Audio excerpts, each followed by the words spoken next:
Taurus, what is going on with you, Taurus, for the week?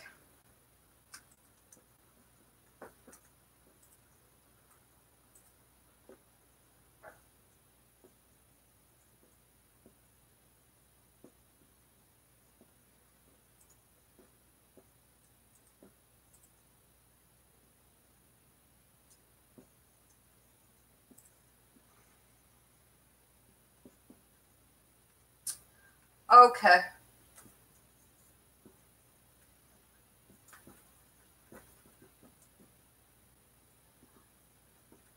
Oh, interesting.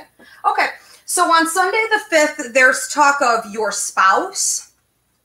This could just be your love partner. This could be anyone that you're involved with where you merge resources.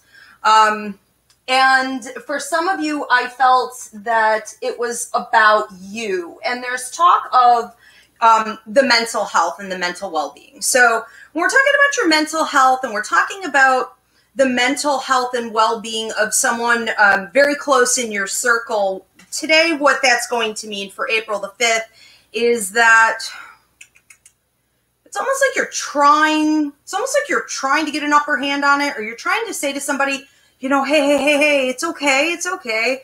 You know, we've got this, so everything's going to be great, but you don't believe that. So it's kind of hard to step up and really help someone who is flailing or drowning, quite literally. It's hard to help someone when you don't believe the positivity yourself. And I think that what's going to be important for you today, and clearly based on this issue going forward for quite a while, it feels to me like for the next 2 weeks intensely, but for the next month and a half for you, it's going to be important that before you put the oxygen mask on someone else, you're putting it on yourself first. You can't pour from an empty cup, so to speak. You have to check your own mind first. And if your mind is flailing, you're not in a position to really offer a ton to anyone else. Sit there quietly if you have to and listen and be a support, but don't run your mouth. I think that the concept that you really need to grasp here is that this is a time for manifestation and focusing mentally on what it is that you want and trusting that the universe has your back, and that there's a bigger lesson in some of the things that you or your spouse or whoever this is in close to you, is going through, and try to just focus on that. It's like, there's a lesson in everything. There's a bigger purpose to everything. Let's find out what that is. And while you're in the waiting place, waiting for all the pieces of the puzzle to come to you so that the situation can get better, we are going to focus on those lessons and why this is happening. And we're going to stay positive, not in a false way, not in the way that you're putting on a mask, of strength, but in the way that you're actually focusing on positivity. And having an attitude of gratitude might help you, okay? So during that time, you may want to come up with 5 things throughout the day. Every time you start to get down, 3 to 5 things. I'm grateful for this. I'm grateful for this. I'm grateful for this.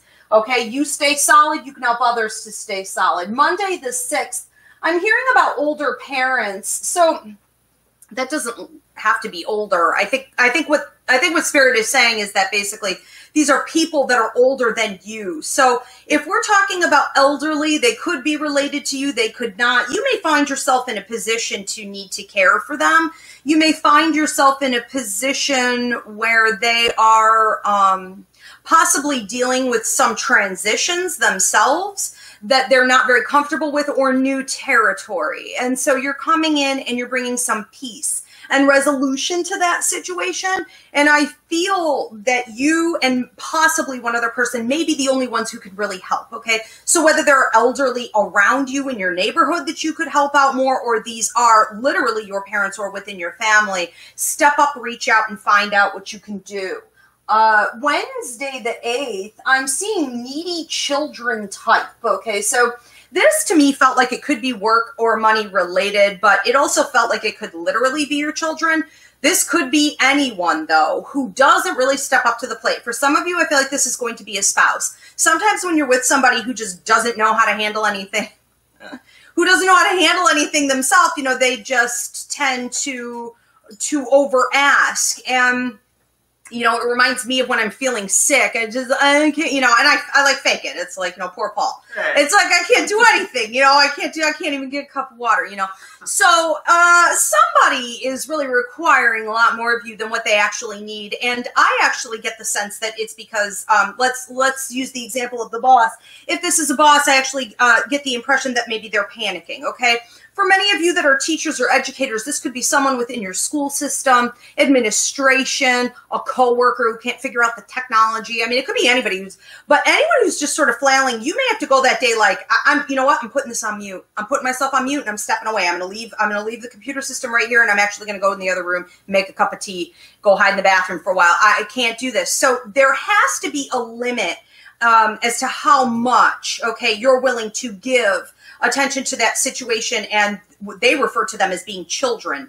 I don't think for most of you that's going to be literal, but for some it will. Friday the 10th, there's talk of a phone call and money, talk of money in this phone call, and the Spirit wrote shh, shh. So it's almost like there's some dialogue going on either over your bank account or a loan or a grant or money that you wanted to see coming in, money possibly connected to a spouse. For some of you, it feels like a job offer or some type of a gig or a contract, whatever it is.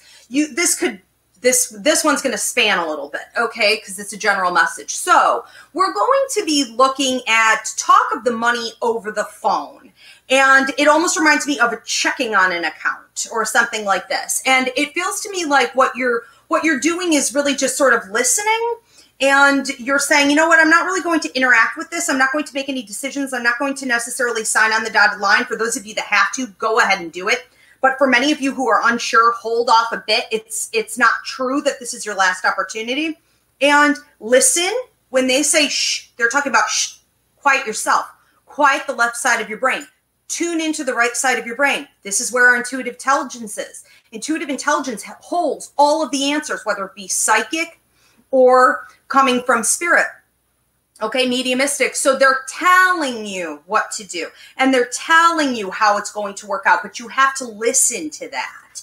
So be quiet and slow that process down. On Saturday the 11th, there's talk of lights going on. And I felt for some of you, it was quite literally like communication through electricity and things like this. So we might be seeing more spirit interaction that way. But for many of you, it also felt to me like getting up there with your finances, like, oh, good, thank God, I could finally turn the lights back on or something like that. But for others, I really felt like it was an idea. So something coming to you that shows how things are going to play out over the course of the next 2 to 4 months for you, or resolution. Now, on Sunday the 12th, there's talk of be bold with your money. But you're going to have a split situation where you have two options with the direction of your finances. You can either be bold and push your finances, your career, in a forward moving direction, but technically it falls into free will. So it's up to you. Or you can backpedal. And you may be thinking, well, I just really want to be logical right now. You know, that's the smartest thing to do, or I'm just going to hoard it. And you pass up an opportunity, and that technically would have been the wrong answer. That would actually be backpedaling for you. So be mindful of options.